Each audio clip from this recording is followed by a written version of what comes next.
गरुड़ पुराण की कथा आती है कि यमराज जी एक तोता को देख के हंस गए।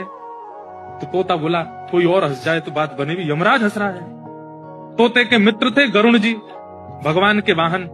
तो अपनी पहुंच लगाते हैं ना लोग, जब संकट में आते हैं तो अपनी पहुंच लगाते हैं, जैक लगाते हैं, हाथ पांव फड़ाते हैं। गरुड़ जी को कहा कि भैया तुम कैसे भी एक काम करवा दो। बोले क्या?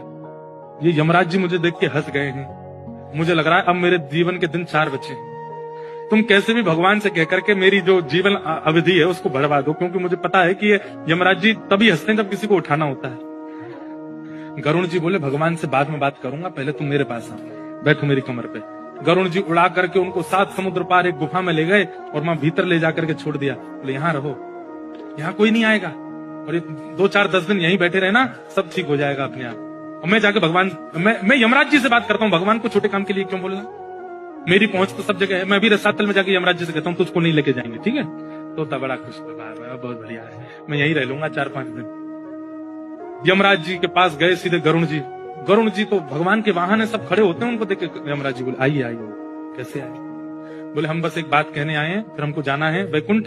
हमारा एक मित्र है तोता, वहां का, उसका ये नाम है। बोले अच्छा, तुम उसको देख के हंस गए थे परसों, क्यों हंसे थे? कोई योजना बन रही हो तो मत बनाना। अच्छा, उस वन के तोते के बारे में? बोले हाँ, मैं तो उसको देख के इसलिए हंस गया था, मैंने कि देखो कैसे कर्म की विधि, ये अभी यहाँ बैठा है और इसकी मृत्यु 7 समुद्र पार एक गुफा में बिल्ली के खाने से होगी, और मैं ये सोच के हंस रहा था कि ये 7 समुद्र पार पहुंचेगा कैसे। तभी यमराज जी बोले देखो देखो आ गया।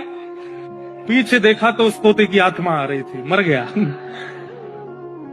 गरुड़ जी बोले मैं ही छोड़ के आया था इसे।